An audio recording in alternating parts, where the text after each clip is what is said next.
Vamos a revisar el tema de aspiración de secreciones.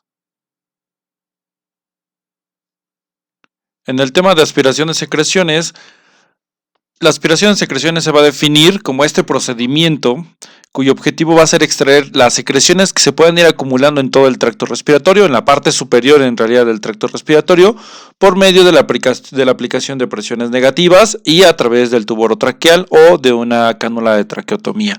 También se va a poder realizar mediante un circuito cerrado y mediante un circuito abierto que estaremos revisando un poquito más adelante. ¿Cuáles son los objetivos de la aspiración de secreciones? Primero, mantener la permeabilidad de las vías aéreas. Eso mejorará los sistemas de conducción de la vía aérea y permitirá que el paciente pueda tener la entrada de aire libre y que no tenga algún tipo de obstrucción. Prevenir infecciones, ya que la cantidad de secreciones se vuelven zonas de importantes cultivos para bacterias, microorganismos que pueden colonizar el parénquima pulmonar y eventualmente generar algún tipo de infección que estará relacionada directamente a la atención de salud de nuestros pacientes. Las atelectasias por la disminución de la permeabilidad en el tubo orotraqueal y la hipoxia producidas por el acúmulo de secreciones. También se van a poder obtener muestras de secreciones respiratorias que después podrán ser analizadas. Es tan importante las buenas técnicas en el manejo de la aspiración de secreciones que la Secretaría de Salud generó un manual para la implementación de los paquetes de acciones para vigilar, prevenir las infecciones asociadas a la atención de salud, algunas encaminadas a las condiciones de ventilación mecánica, entre las cuales se agregan situaciones como la correcta aspiración de secreciones. Tenemos precauciones y algunas contraindicaciones. Una hipoxia refractaria. Las condiciones refractarias hacen la referencia a que una situación no va a responder a un tratamiento o que en algún momento esta situación no va a poderse revertir por cierta cantidad de tiempo o por algún espacio durante la maniobra. Entonces no vamos a poder tener o no vamos a poder revertir fácilmente las hipoxias en los pacientes. Tendremos que encontrar algunas estrategias para poder prevenir esta condición. Hipertensión arterial sistémica severa, ya que hacemos un aumento en los reflejos vasovagales del paciente. También podemos aumentar la presión intracraneal durante el proceso de aspiración. Arritmias cardíacas por hipoxia, ya que llevaríamos al paciente por un periodo corto de tiempo hacia la hipoxia. Y bueno, hipertensión intracraneal. ¿Qué indicaciones están marcadas en la aspiración de secreciones? La aspiración debe de realizarse en función de una buena evaluación de nuestro paciente de forma individualizada y no se debe de realizar esta situación de forma rutinaria, ya que no siempre generará necesidad para nuestro paciente. Sin embargo, vamos a poder realizar esta intervención con secreciones visibles o audibles de nuestro paciente al momento de acercarnos a él, al momento de explorar a nuestro paciente, que se encuentren este sonido relacionado a la condición de secreciones, como pueden ser sibilancias o gorgoreos que pueda presentar nuestro paciente. Pacientes que están desaturando, que antes de ello la saturación se mantenía, pero que ahora en presencia de alguna otra característica, también podemos llegar a notar la desaturación de nuestro paciente. Un aumento en la presión inspiratoria máxima. Si la presión pico se eleva y hace discrepancia importante por más de 3 centímetros de agua hacia la presión meseta, indica un tema obstructivo. Disminución del volumen tidal que se le está entregando al paciente, en donde vemos que los volúmenes empiezan a bajar, pero que las presiones empiezan a aumentar, son indicativos de un proceso de obstrucción. Aumento de la frecuencia respiratoria, evidentemente por la necesidad de el aumento del trabajo respiratorio, presencia de sonidos respiratorios durante la auscultación, en donde podamos escuchar ruidos adventicios extraños. En condiciones cardiovasculares, el aumento en la frecuencia cardíaca y la presión arterial y la inquietud y la diaforesis en nuestro paciente.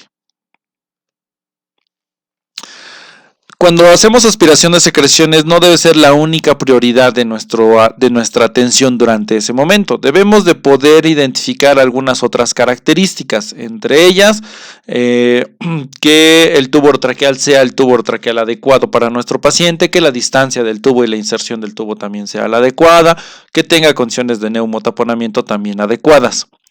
En este caso, nosotros vamos a poder identificar aquí algunas fórmulas que son importantes para el manejo del tubo orotraqueal, como el diámetro del tubo orotraqueal.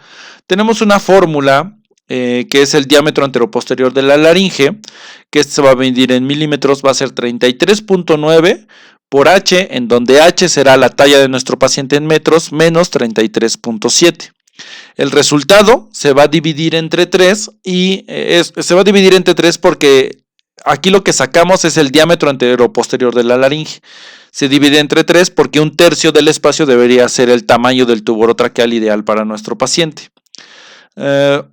Como los valores pueden ser muy cercanos entre las condiciones de la estatura, se hacen valores estándar en hombres de 8 a 8.5 y en mujeres de 7 a 7.5, y esto puede ser un poco dependiente también de la complexión de nuestros pacientes.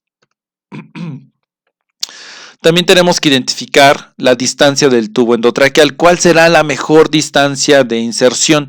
Cuando nosotros hacemos aspiraciones y secreciones, pueden ser elementos que estaríamos revisando con nuestro paciente en caso de que el tubo se pudo haber movido o si el tubo no estaba colocado en la distancia adecuada.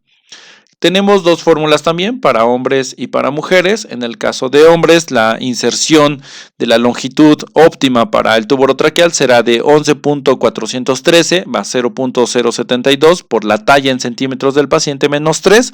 Y en el caso de las mujeres será de 13.555 más 0.056 por la talla en centímetros menos 3. Sin embargo, la misma condición discrepante entre tallas muy cercanas podría generar algunos valores un poco más estándar. ¿Cómo los podemos observar aquí? Tenemos que la talla, tenemos aquí en la tabla la talla, la longitud de inserción en mujeres y la longitud de inserción en hombres. Tenemos que de 1.45 a 1.59, en mujeres será de 19 centímetros y en hombres será de 19 a 20, de 1.60 a 1.74, mujeres de 20 centímetros y hombres de 20 a 21, de 1.75 a 1.89, 21 centímetros en mujeres y en el caso de hombres 21 a 22, y mayores a 1.90, 22 en mujeres y de 22 a 23 centímetros en hombres. Una vez que nosotros hemos revisado en nuestro paciente que tanto la cánula sea la adecuada para nuestro paciente, porque una cánula demasiado pequeña va a aumentar las presiones y una inserción inadecuada puede generar incomodidad para el paciente y en algún momento puede generarse hasta una intubación selectiva. La sonda de aspiración será el siguiente elemento, parte de los materiales que vamos a utilizar durante la aspiración de secreciones. En este caso, la sonda de aspiración deberá ser estéril y de un tamaño adecuado. Hay que utilizar el tamaño mínimo efectivo para poderlo lograr. La cánula, la sonda de aspiración no deberá de ser más grande que el 50%, no deberá rebasar el 50% del tamaño del tubo orotraqueal que se esté utilizando para no crear presiones negativas demasiado intensas en la vía aérea y que esto pueda generar traumatismos o alguna lesión para nuestro paciente. También debe tener 2 o 3 pequeños orificios laterales, además de un orificio terminal para poder generar la aspiración de secreciones. Aquí mostramos algunos tamaños del tubo orotraqueal y el tamaño del French. El tamaño del tubo orotraqueal, si tenemos en neonatos de 2.5 a 3.5 el tubo, un tamaño de sonda de 6 French será el indicado. En un niño con una cánula de 4.5, la sonda será de 8. En el caso de un niño o un adulto, dependiendo de la condición, dependiendo del tubo en realidad, de 5 a 7.5 el tubo, un French de 10. Y de 8 a 9.5, de 12 a 14 French. ¿Qué materiales estaremos utilizando para la aspiración de secreciones? Aparatos de aspiración portátil, pueden ser algunos, o algunos que están conectados a la pared con un regulador de presión, con nuestro manómetro de presión, ya que lo estaremos evaluando también antes de iniciar el proceso de aspiración. Un tubo de conexión para el aspirador. Nuestro tubo de conexión será de caucho, que tendrá un puerto para poderse conectar a la sonda de aspiración que vamos a utilizar con nuestro paciente. Entre los materiales que podemos requerir, tendremos que tener preparados con base en alcohol, recipientes para la captura de las secreciones, guantes limpios no estériles, gasas estériles, depósitos con agua estéril o solución salinas isotónicas, cloruro de sodio al 0.9%, lubricantes en caso de que necesitemos ingresar en las zonas de las narinas, también se podría lubricar con solución salina, mascarilla o algún elemento para poder generar oxigenoterapia para nuestro paciente, batas desechables, protección ocular si es que fuese necesario para nuestro paciente, la monitorización a través de pulso y oximetría, y si es un paciente crítico, también a través de un monitor dinámico que nos ofrezca otros valores como la presión arterial, la frecuencia cardíaca y las variables que podamos observar también en nuestro ventilador en caso de realizarlo a través de un circuito cerrado. La fuente de oxígeno suplementario, los dispositivos que son necesarios para la administración a nuestro paciente. Una trampa de esputo en caso de que se requiera de alguna muestra. Y el monitoreo de la presión arterial y el monitoreo de nuestro neumotaponamiento que estaremos viendo un poquito más adelante. Antes de iniciar nuestro procedimiento, nuestro lavado de manos es importante. Mientras nosotros hacemos el lavado de manos o estamos ya en contacto con nuestro paciente, también lateralmente podemos aumentar la oxigenación de nuestro paciente. Tenemos dos técnicas que pueden funcionar juntas o aisladas, que es la preoxigenación, la oxigenación previa a nuestro paciente. Como vemos aquí en el monitor, tenemos programado 50% de oxigenación para nuestro paciente. Agregamos una oxigenación al 100% de unos 3 a 5 minutos. En este caso, este ventilador nos permite 2. Tendríamos que programarlo al menos en 2 ocasiones. Y mientras nosotros hacemos la preparación de nuestro material. Existe otra técnica que es la hiperventilación de nuestro paciente, aumentar la presión positiva, más oxigenoterapia de nuestro paciente. Sin embargo, el hecho de que existan secreciones puede generar desprendimiento de las secreciones y esto puede complicar más al paciente. Entonces vamos a utilizar en la gran mayoría solamente preoxigenación, solamente agregando mayor FiO2 para nuestro paciente. Vamos a revisar y regular el manómetro de presión. El manómetro de presión lo vamos a identificar ocluyendo la línea de presión y entonces ver a cuánto puede subir la presión. Aquí tenemos la selección de presión para la aspiración y que esto no genere condiciones traumáticas para nuestro paciente. En neonatos de 60 a 80 milímetros de mercurio, en los bebés de 80 a 100 milímetros de mercurio, en niños de 100 a 120 milímetros de mercurio, en adolescentes y adultos entre 100 y 150 milímetros de mercurio, son los valores que vamos a utilizar y que vamos a estar observando en la calibración una vez que revisamos la presión de nuestros manómetros, ya sean en aspiradores portátiles o en aspiradores que se encuentran empotrados. Vamos entonces a conectar la sonda de aspiración a nuestra sonda de caucho que previamente también ya hemos instalado en nuestro recipiente recolector. Nuestro calzado de guantes estériles para poder hacer nuestra intervención. Vamos a tomar la sonda de aspiración con nuestra mano dominante y con la mano no dominante podremos estar ocluyendo el momento para que se pueda cerrar el circuito y entonces genera aspiración. El aspirador empieza a generar succión a través de este orificio. Una vez que nosotros lo ocluimos, entonces genera aspiración ya a través de nuestra sonda. Vamos a lubricar ligeramente la sonda con solución salina.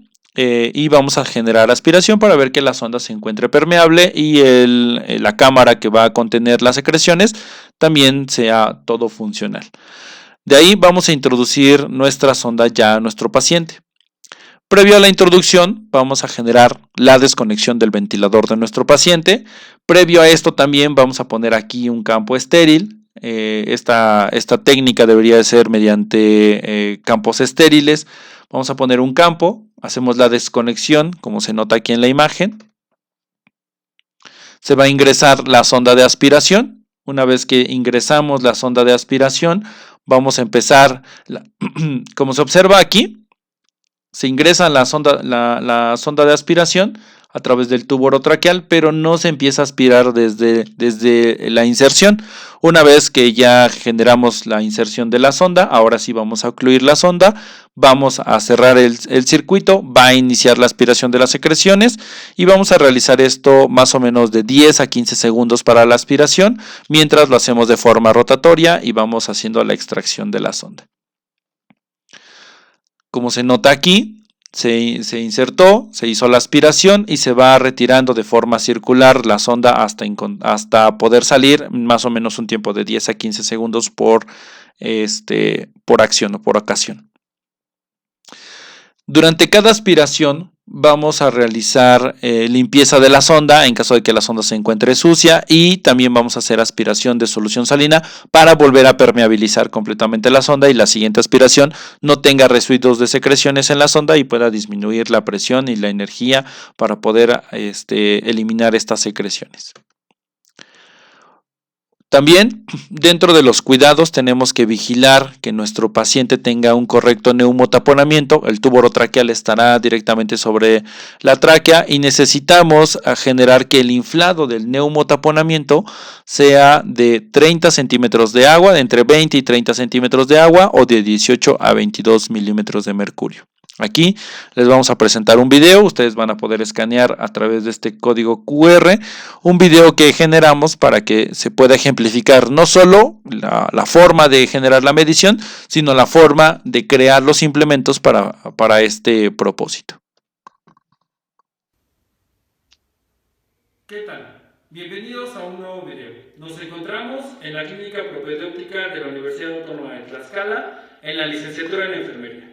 El día de hoy, el tema es neumotaponamiento. El neumotaponamiento es el inflado del globo del tubo endotraqueal y esto nos permite mantener una presión de perfusión capilar. Es muy importante que podamos hacer esta medición en cada paciente que se encuentre intubado como acción correcta de enfermería. De este lado tenemos los materiales. ¿Qué vamos a utilizar? Un baumanómetro, unas tijeras, una llave de 3 vías y fragmentos del caucho que también tiene nuestro baumanómetro. Aquí tenemos dos. En el primero es uno de forma convencional, donde tenemos el manómetro de presión y la perilla por separado, y el otro en donde tenemos la perilla y el manómetro de presión unidos en una sola. ¿Qué vamos a utilizar? Vamos a cortar dos fragmentos de caucho en el caso de que utilicemos este que se encuentra separado, o solamente un pedazo de caucho para aquel que tenemos unido totalmente. Vamos a abrir nuestra llave de 3 vías. En este caso, para la llave de 3 vías, es importante que identifiquemos la zona donde lo vamos a colocar. Los cauchos estarán donde tenemos nuestros puertos, como se notan de esta forma, y aquí es donde nosotros vamos a colocar para el neumotaponamiento. Es aquí donde lo vamos a medir. ¿Cómo quedan estos dos elementos? Nos dirigimos hacia este lado y aquí podemos observar uno que ya se encuentra listo, solamente una base de caucho, nuestra llave de 3 vías y en este caso tenemos que cancelar uno de los puertos. En el caso número 2, tenemos ahora el equipo que se encuentra separado, en donde utilizamos dos fragmentos de caucho, deberán de ser cortos, no muy largos, para evitar que se genere demasiado aire, y ahora pues no tenemos ningún puerto cancelado. Aquí, si nos dirigimos hacia este lado, vamos a evaluar ahora el neumotaponamiento. Este fue cargado con 10 centímetros de aire. Vamos a revisar el primero. Si pueden observar aquí, en el manómetro, vamos a ver cuánta presión está ejerciendo. Alcanza los 140 milímetros de mercurio. ¿Qué nos dice nuestra bibliografía? Nos vamos a mover hacia este lado. La presión del neumotaponamiento indica de 20 a 30 centímetros de agua, o en este caso de 18 a 22 milímetros de mercurio. Vamos a ver cómo solucionar esto. Solamente con 10 centímetros de aire alcanzamos 140. Vamos a abrir nuestra llave y vamos a ir bajando la presión de nuestro neumotaponamiento hasta llegar al valor objetivo. Una vez que llegamos al valor objetivo, quitamos y ahora lo tenemos listo. También podemos utilizar este elemento de forma directa sin necesidad de agregar aire. Vamos a agregar 5 centímetros de aire más. Y ahora vamos a hacer la evaluación con el otro. Vean la posición de la llave de 3 vías, es muy importante porque la perilla nos permite mantener o mandar aire o liberar el aire que tiene. Vamos a evaluar cuánto tiene. Agregando 5, en este caso tenemos 200 milímetros de mercurio. Vamos a abrir nuevamente nuestro manómetro de presión, vamos a abrir la llave para liberar el aire y vamos a alcanzar los 22 milímetros de mercurio. Quitamos. Ahora, es importante decir que el neumotaponamiento no puede ser evaluado solamente con la detección de la cantidad de aire que puede ser percibida a través del tacto, sino con elementos como estos. Muchas gracias. Dejamos entonces el código QR para que ustedes puedan seguir reproduciendo el video y que se pueda seguir compartiendo. Para la determinación de la sonda de aspiración que vamos a utilizar, también debemos de pensarlo en los pacientes que tienen traqueostomía. El paciente que tiene traqueostomía puede ser de diferentes tipos. Específicamente aquí, para poder saber qué tamaño de cánula vamos a utilizar, podemos utilizar el número de la cánula de traqueotomía. Tendríamos que identificar el número que tiene. Aquí tenemos tamaños de 4, 6, 8 y 10, menos 2 por 2, y eso nos dará el tamaño de la sonda que vamos a utilizar. Por ejemplo, si utilizamos o si el paciente tiene una cánula de tamaño número 6, menos 2 sería 4, 4 por 2, 8, y entonces aquí vamos a buscar nuestra sonda 8 French. La 8 French nos da 2.7 milímetros, y aquí en la referencia estaríamos, bueno, esa sería la elección para nuestro paciente, y así con cada uno de los tamaños de las traqueostomías. Recordemos, deberá ser menos del 50% del diámetro que tiene nuestro tubo orotraqueal. Las traqueostomías pueden tener diferentes materiales. Pueden estar hechas de algunos metales, como puede ser plata o de acero inoxidable. También pueden ser de PVC. Esta de PVC es blanda, se va a acoplar mejor a la temperatura corporal y se va a adaptar a la forma de la tráquea. Las de silicona serán las más utilizadas, son blandas, son resistentes al biofilm que se puede generar sobre su propia superficie, y estas se pueden esterilizar. Las traqueotomías son necesarias para los pacientes que tienen intubación por largo tiempo, y aquí vemos en varios estudios y varias guías cómo han definido la traqueostomía temprana y una traqueostomía tardía. Dependiendo de los días, antes de los 8 días se considera temprana. Indicaciones: después de los 7 días de ventilación mecánica será mejor una traqueostomía, porque va a disminuir la incidencia de infecciones asociadas a la ventilación mecánica, se va a reducir los días de ventilación mecánica, mejorará el confort del paciente y evitará la creación de mayor cantidades de biofilm. Y bueno, estos estudios nos indican cómo fueron referidos estas traqueostomías tempranas y también en su condición de traqueostomías tardías. Vemos que nuestros elementos de fijación deberán estar bien colocados. Habrá elementos de fijación que estén relacionados al cuello, a la superficie de nuestro paciente, y otros en el tema de la conexión hacia el ventilador mecánico. Se pueden presentar algunas complicaciones. Entre las complicaciones inmediatas podrán ser las hemorragias, el neumotórax, una lesión del cartílago cricoides. En las complicaciones mediatas, la obstrucción del tubo, de la cánula, el enfisema subcutáneo, aspiración, infección, atelectasias o desplazamiento también de la cánula. Y en las tardías, granulación, fístulas o estenosis. Son algunas de las complicaciones que se pueden generar por esta intervención. Aquí en la imagen podemos observar una obstrucción del tubo que puede ser relacionada a la presencia de secreciones o algún otro elemento. Para la aspiración de secreciones con el circuito cerrado, en esto el concepto de esta técnica será un procedimiento en el que se usa un catéter cubierto por un mango de plástico flexible y una vía aérea traqueal artificial para retirar las secreciones sin la desconexión del paciente a la ventilación mecánica. En el anterior vimos cómo se tenía que desprender el tubo orotraqueal de la ventilación mecánica para poder hacer la aspiración de secreciones. Esto va a eliminar la PEP que se esté generando en nuestro paciente, y se recomienda que con PEPs mayores a 10 programadas en el ventilador mecánico se realice a través de estas técnicas. Aquí vemos los materiales, tiene un punto de canulación que permite la inserción de solución salina para poder irrigar las secreciones que tenga nuestro paciente. ¿Qué beneficios se tiene de la aspiración del circuito cerrado? Hay un mejor mantenimiento de la oxigenación y de la PEP del paciente durante la aspiración, ya que se evita la desconexión, reducción en las complicaciones relacionadas con la hipoxia, ya que el paciente sigue ciclando a través del ventilador, y protección del personal de las secreciones de nuestro paciente. Se carga una jeringa de 10 mililitros de solución salina que después estará siendo conectada en nuestro aspirador, en nuestra sonda de aspiración. La lubricación de secreciones con solución salina es una técnica bastante utilizada. Sin embargo, estudios del 2007 identifican que la presencia de solución salina en la vía aérea puede fomentar el aumento del biofilm y el aumento de la proliferación de bacterias.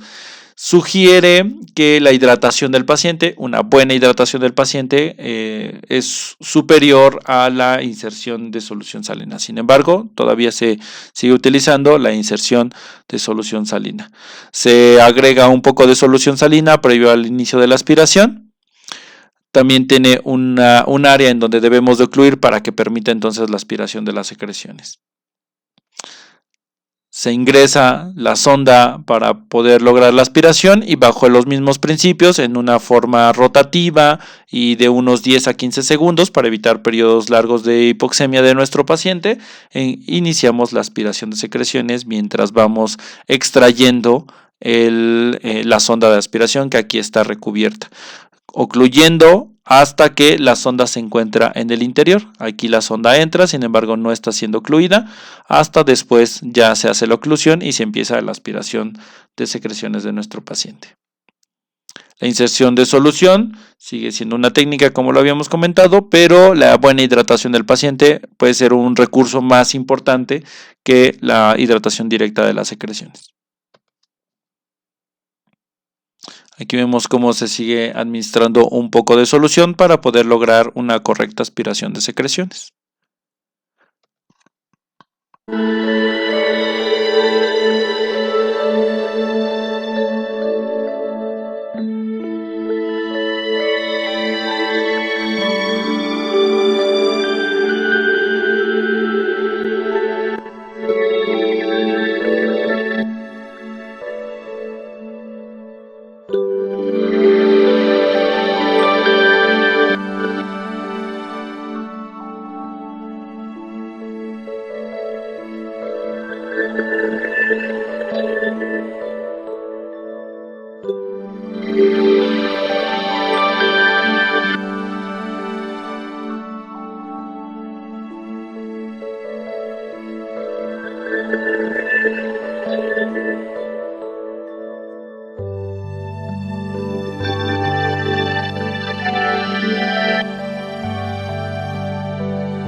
Muy bien, vamos a pasar a algo que hemos denominado la actualización. Vamos a ver cuáles son estas recomendaciones que se hacen, estas investigaciones que han mostrado beneficios para los pacientes y que es importante que nosotros podamos conocer. En la aspiración traqueal en adultos con una ventilación artificial hay que tener indicadores clínicos en la aspiración. Respiraciones con sonidos crepitantes, ruidos al respirar, aumento o disminución del pulso, aumento o disminución de la respiración, aumento o disminución de la presión sanguínea, sonidos prolongados al expirar.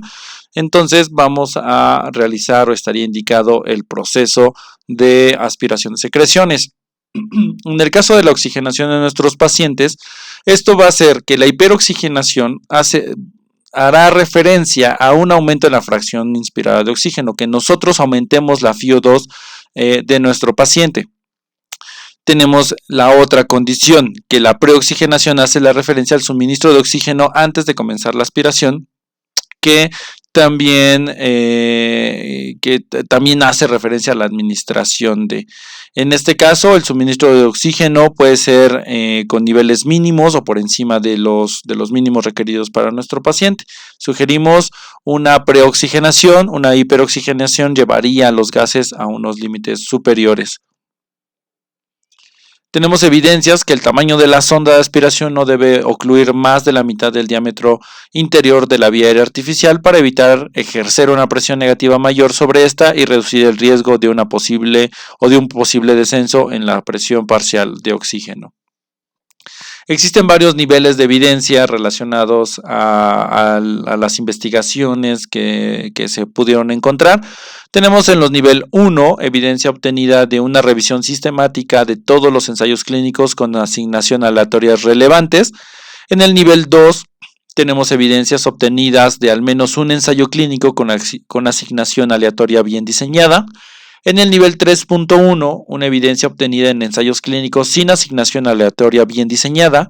En el nivel 3.2 hay evidencia obtenida de estudios de cortes o de casos y controles bien diseñados, preferentemente de más de un centro o grupo de investigación. En el 3.3, evidencia obtenida de series temporales con o sin intervención, resultados importantes con experimentos no controlados.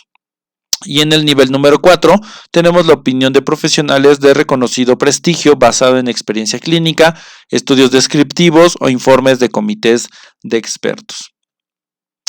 En este caso tenemos un nivel número 4, la aspiración solo se debe realizar cuando se ha hecho una evaluación exhaustiva del paciente establezca la necesidad de este procedimiento. Se recomienda una evaluación individualizada, previa, así como una observación detallada durante y después de este procedimiento. Se debe estimular a los pacientes a que expulsen las secreciones siempre que les sea posible. Otra evidencia a nivel 4, es necesario que las enfermeras posean la destreza y delicadeza necesaria al realizar la aspiración para evitar posibles consecuencias. Un nivel número 3.1, la enfermera no debe instalar cloruro de sodio al 0.9% antes de practicar la aspiración a través de la vía aérea artificial en adultos. Comprobar que los pacientes se encuentran convenientemente hidratados convenientemente facilita el trabajo de enfermería a la hora de eliminar las secreciones producidas. En un nivel 4, se debe emplear una técnica séptica adecuada a la hora de practicar la aspiración en pacientes adultos a través de una vía aérea artificial. La sonda de aspiración, en un nivel 4 también, no debe ocluir más de la mitad del diámetro de la luz de la vía aérea artificial para evitar ejercer una presión negativa mayor sobre la vía aérea y reducir nuestros valores de presión de oxígeno. Según en este nivel 4, la opinión de los expertos, la aspiración se debe realizar durante menos de 10 o en un lapso menor de 10 a 15 segundos. En un nivel 3.1, cierta hiperoxigenación antes de la aspiración puede reducir posibles riesgos de hipoxemia posteriores a los pacientes adultos hospitalizados. Y en otro nivel 3.1, al combinar hiperoxigenación e hiperinsuflación se pueden reducir los riesgos de hipoxemia. El problema es que la hiperinsuflación va a mover las secreciones y pueda llevarlas un poco más lejos de nuestro alcance o del alcance que podamos tener con la sonda de aspiración. En los paquetes de acción relacionados a la prevención de las neumonías asociadas a la ventilación mecánica, sugiere posición de cama de entre 30 a 45 grados en adultos y de 10 a 15 grados en neonatos. En el punto número 2, la evaluación diaria ante la posible interrupción de la sedación. También se debe de realizar aspiración-secreciones endotraqueales con un correcto uso del sistema cerrado. Se realiza evaluación diaria ante la posibilidad del destete.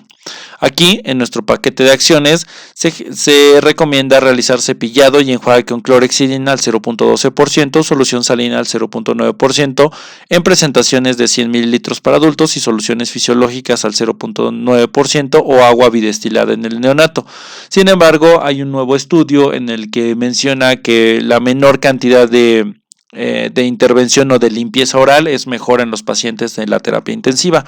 En este estudio enmarca que el uso de la clorhexidina si bien va a eliminar los microorganismos patógenos que se pudieran encontrar, ya que los va a generar destrucción por contacto, las soluciones alcoholadas, o en este caso que tienen clorhexidina, van a generar disminución en la secreción de la saliva de nuestro paciente.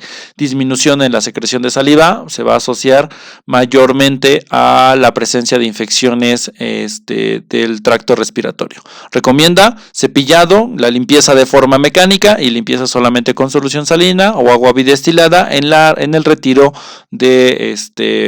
de la placa dentobacteriana, que nosotros podamos hacer el barrido a través de la condición mecánica, y la hidratación constante de las mucosas, vigilancia de las condiciones de los labios de nuestro paciente, y que el tubo orotraqueal se encuentre fijado al centro de la cavidad y no en los costados. También se aplica el uso de humedad activa, esta unidad de humedad o pasiva, filtros humidificadores antibacterianos de alta eficacia, de acuerdo a las características del equipo. Bien, pues hasta aquí dejamos nuestro tema de aspiración de secreciones. Gracias.